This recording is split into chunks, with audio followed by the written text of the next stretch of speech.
Bharatiya Janata party के अनुसूचित जाति मोर्चा के राष्ट्रीय अध्यक्ष, हमारे वरिष्ठ साथी सम्माननीय श्री लाल सिंह आर्या जी, भारतीय जनता पार्टी के राष्ट्रीय महामंत्री और हमारे अनुसूचित जाति मोर्चा के प्रभारी सम्माननीय सीटी रवि जी, हमारे राष्ट्रीय महामंत्री और राज्यसभा में मेरे साथी सम्माननीय दुष्यंत गौतम जी, हमारे संगठक और संगठन को एक सूत्र में बांधने वाले हमारे ऐसे वरिष्ठ नेता संगठन शास्त्री सम्माननीय वी सतीश जी, हमारे राष्ट्रीय मंत्री विनोद सोनकर जी।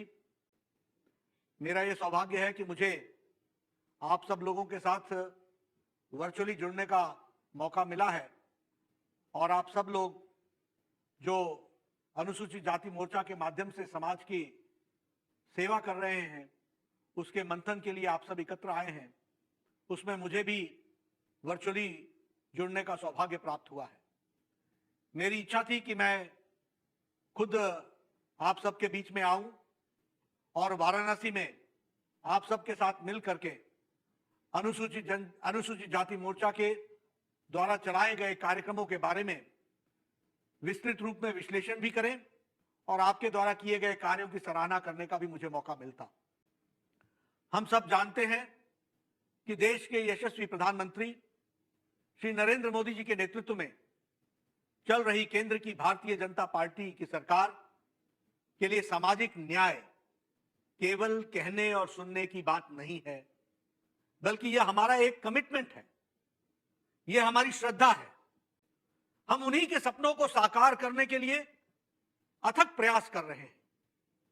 हमारी सरकार मोदी जी के नेतृत्व में बाबा साहब के दिखाए रास्ते पर चलते हुए सबका साथ सबका विकास के मंत्र के साथ समाज के हर वर्ग तक विकास का लाभ पहुंचाने का प्रयास कर रहे हैं।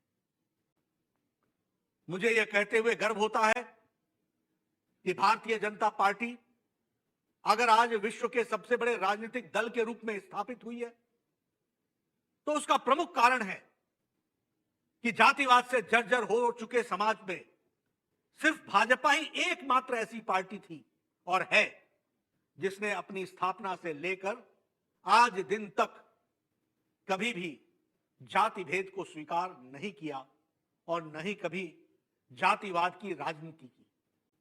भारतीय जनता पार्टी ने हमेशा ही सर्वांगीण विकास, सामाजिक उत्थान की, देश की महान संस्कृति और राष्ट्रीय गौरव को स्थापित करने की और राष्ट्र को सशक्त एवं समृद्ध बनाने की राजनीति की। मेरा शुरू से ही मानना रहा है कि देश का विकास तब तक संभव नहीं है जब तक समाज के सभी वर्गों का योगदान उसमें समायोजित न हो। भारतीय जनता पार्टी ने वैचारिक, सामाजिक एवं विकास की दृष्टि से दलितों, गरीबों, शोषितों और वंचितों को आगे बढ़ाने की नीति पर कार्य किया है। भाजपा जब जब और जहां जहां शासन में रही है और आई है, उसने यह करके दिखाया है, जिसके परिणाम स्वरूप इन सभी वर्गों का आशीर्वाद भी स्वाभाविक तौर पर हमें प्राप्त हुआ है। हमारे यशस्वी प्रधानमंत्री श्री नरेंद्र मोदी जी ने ईज ऑफ लिविंग का विचार दिया ताकि भेदभाव से मुक्त समाज में पिछड़े लोगों को सभी बुनियादी सुविधाएं शीघ्र और सस्ती दर पर उपलब्ध कराई जा सके। अब एससी वर्ग को भी लगने लगा है कि वास्तव में उनके लिए काम किया जा रहा है। अंत्योदय योजना का अधिकांश लाभ इन्हीं वर्गों को प्राप्त हुआ है। दलित वर्ग के लिए स्टैंड अप इंडिया योजना के तहत उद्यमिता का वातावरण बनाया गया ताकि वे खुद काम शुरू कर सकें, साथ ही अपने समाज के दूसरे लोगों को भी काम पर लगा सके। अनुसूचित जाति के लोगों को विकास की मुख्य धारा से जोड़कर देश के सर्वांगीण विकास में उनकी भागीदारी कराने में इस कार्य में अनुसूचित जाति मोर्चा ने प्रशंसनीय उपलब्धि हासिल की है। मैं इसके लिए अनुसूचित जाति मोर्चा के हमारे अध्यक्ष आर्या जी और समस्त पदाधिकारियों एवं कार्यकर्ताओं को बधाई एवं शुभकामनाएं देता हूं। जनधन योजना के तहत अब लगभग 43 करोड़ से अधिक बैंक अकाउंट्स खोले गए, जिसमें अधिकांश एससी, एसटी और ओबीसी के लाभार्थी शामिल हैं। स्वच्छ भारत अभियान के तहत देश में लगभग 11 करोड़ शौचालय का निर्माण कराया गया। इस योजना के तहत काफी बड़ी संख्या में दलित और पिछड़े वर्गों के शौचालय का निर्माण हुआ है। ओडीएफ गांव में करीब गरीब और दलित परिवारों में डायरिया होने के मामले में 32% की कमी आई है। आप समझिए, 32% की कमी आई है। इससे महिलाओं के बीएमआई अर्थात बॉडी मास इंडेक्स, जो स्वास्थ्य से जुड़ा हुआ सीधा विषय है, उसमें 32% का सुधार हुआ है। साथ ही शिशु मृत्यु दर में भी कमी आई है। उजाला योजना के तहत 36 करोड़ 78 लाख एलईडी बल्ब बांटे गए। दीनदयाल उपाध्याय ग्राम ज्योति योजना के तहत देश के सभी दलित गांवों में बिजली पहुंची है। सौभाग्य योजना के तहत 2 करोड़ 81 लाख घरों में अब तक बिजली पहुंचाई जा चुकी है।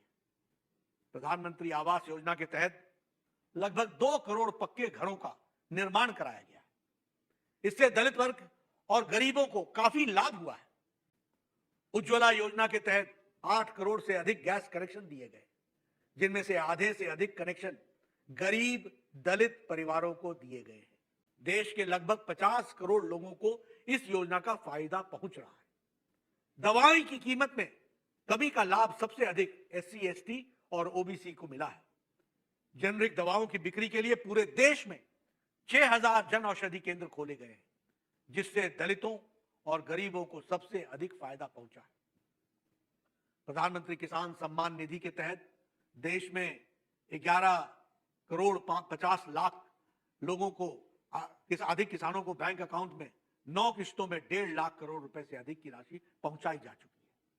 मुद्रा लोन के तहत कुल ऋण खातों में से 50% एससी, एसटी और ओबीसी वर्ग से है। बंधुओं, बाबा साहेब को दिल से किसी ने सम्मान दिया है और उनके सपनों को जमीन पर उतारा है, तो वह हमारे प्रधानमंत्री श्री नरेंद्र मोदी जी है। उनके नेतृत्व में केंद्र की भारतीय जनता पार्टी सरकार बाबा साहेब के हर सपने को साकार करने के लिए संकल्पित है और संकल्पित भाव से काम कर रही है।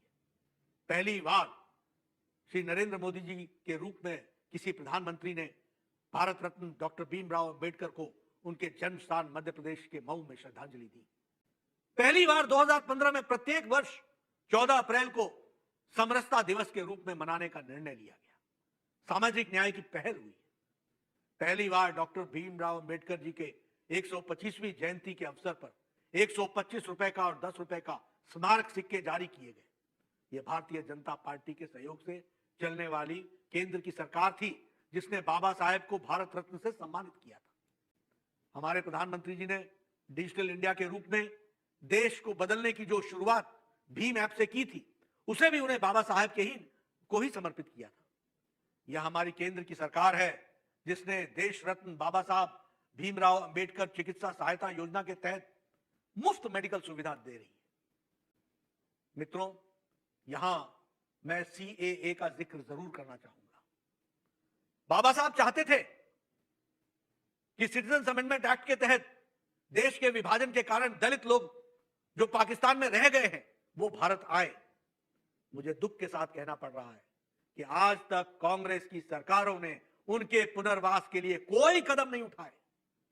यह मोदी सरकार है जिसने नागरिकता संशोधन कानून लागू किया, सिटीजन अमेंडमेंट एक्ट लागू किया। इस कानून के तहत एससी कम्युनिटी को काफी लाभ हुआ है। नागरिकता संशोधन कानून सीएए के तहत काफी बड़ी संख्या में दलित वर्ग के नागरिकों को नागरिकता दी गई है। पाकिस्तान में रहने वाले हिंदू, जिसमें अधिकतर एससी कम्युनिटी से जो लोग जुड़े हैं, अत्याचार और शोषण से पीड़ित थे। उनके परिवारों को प्रताड़ित किया गया था। आज जब हम सीएए के जरिए बाबा साहेब के सपने को साकार किया तो विपक्षी दल सीएए को विरोध कर रहे हैं। ऐसा करके वो बाबा साहेब का विरोध कर रहे हैं। वैसे ये बाबा साहब का विरोध शुरू से ही कर रहे हैं। मैं इस पर विस्तार से मैं नहीं जाना चाहूंगा, लेकिन इतिहास गवाह है कि कांग्रेस ने किस तरह से बाबा साहब का जीते जी अपमान किया। पहली बार दलित युवाओं के लिए वेंचर कैपिटल फंड की शुरुआत की ताकि स्टार्टअप शुरू कर सके, और पहली बार गरीबों मुख योजनाओं के लिए मोदी सरकार ने कौशल विकास एवं जल शक्ति मंत्रालयों का गठन किया है। यदि अनुसूचित जाति कम्युनिटी, एससी कम्युनिटी के लिए शिक्षा के अवसर को ऊपर बात करें तो यह मोदी सरकार है जिसने केंद्रीय उच्च शिक्षण संस्थानों की सीधी भर्ती में 200 पॉइंट रोस्टर प्रणाली को लागू किया। लोकसभा और राज्यसभा विधानसभाओं में एससी, एसटी और अन्य पिछड़े वर्ग के आरक्षण को हमारी सरकार ने 25 जनवरी 2030 तक अर्थात 10 वर्ष के लिए बढ़ाया है। दलित उत्पीड़न के मामलों की सुनवाई के लिए हमारी केंद्र सरकार ने निवेश अदालतों के गठन को और सरकारी वकीलों की उपलब्धता सुनिश्चित की गई है। साथ ही दलितों पर होने वाले अत्याचारों की सूची में अलग अलग अपराधों की संख्या 22 से बढ़ाकर 47 कर दी गई है। एससी कम्युनिटी को मिलने वाली सहायता राशि की स्थिति के अनुसार 85,000 से 8,25,000 रुपए तक कर दिया गया है। सामाजिक न्याय एवं सशक्तिकरण मंत्रालय के लिए इस बार के बजट में 10,517 करोड़ 10,517 करोड़ रुपए आवंटित किए गए, जो पिछली बार की तुलना में 28% अधिक है, 28%। साथ ही एससी कम्युनिटी के वेलफेयर के लिए इस बार के बजट में 51.61% अधिक राशि का आवंटन किया गया है। आप नोट कीजिए, 51.65% का अधिक राशि का आवंटन किया गया। बंधुओं, इन सब कार्यों की चर्चा विस्तार में मैंने इसलिए की है कि इसकी जानकारी आप में से हर एक को होनी चाहिए, आप सबको नोट करना चाहिए और आप जन जन तक इस बात को पहुंचाएं। हमारे अनुसूचित जाति भाई और समुदाय के भलाई के लिए किए गए कार्यों को पिछले 7 वर्षों में मोदी सरकार ने जो किया है उतने आजादी के 70 साल में नहीं हुए। यह बात हर व्यक्ति को पता होनी चाहिए और साथ ही हमारे अनुसूचित जाति मोर्चा के माध्यम से अनुसूचित जाति समुदाय को भली भांति इस बात को बताने की आवश्यकता है।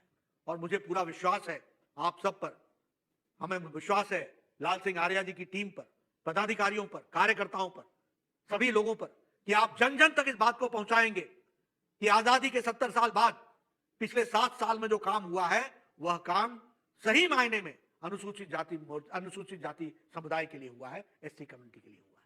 मित्रों, माननीय प्रधानमंत्री जी नरेंद्र मोदी जी का जन्मदिन के अवसर पर भारतीय जनता पार्टी ने 17 सितंबर से 7 अक्टूबर तक 20 दिनों तक चलने वाला सेवा और समर्पण अभियान चलाया है। मैं चाहूंगा, पहले तो आपको मैं बधाई देना चाहता हूं कि कल आपने पूरी ताकत लगाकर वर्ल्ड रिकॉर्ड बनाया वैक्सीनेशन में। आपको मेरी ओर से बहुत बहुत बधाई। आप सब लोगों ने हेल्थ वॉलंटियर्स को खड़ा करके, ये छोटी घटना नहीं है, आपके मोर्चे ने पूरी ताकत लगाई है और तब जाकर के 8 करोड़ तब जाकर के लगभग 7 लाख हमारे हेल्थ वॉलंटियर्स बने हैं और ये 8 लाख ये टच करेगा। मैं चाहूंगा कि आप सब लोग सेवा और समर्पण अभियान के तहत कार्यक्रमों को अपनी भागीदारी पूरी और बढ़ाएं, सुनिश्चित करें और इसे सफल बनाएं। आप सबको पुनः मैं बधाई भी देता हूं कि आप सब लोग पूरी ताकत के साथ समाज में सामाजिक न्याय के लिए दिन रात एक कर रहे हैं और साथ ही आप अनुसूचित जाति मोर्चा के माध्यम से आप पार्टी के एक सशक्त उपकरण बनकर के पार्टी को आगे बढ़ा रहे हैं। मेरी बहुत बहुत शुभकामनाएं हैं। अगली बार आपके साथ मिल करके बैठक करूंगा। आज के लिए मुझे क्षमा कीजिएगा। आपने मेरी बात सुनी, आपका बहुत बहुत धन्यवाद, बहुत बहुत धन्यवाद।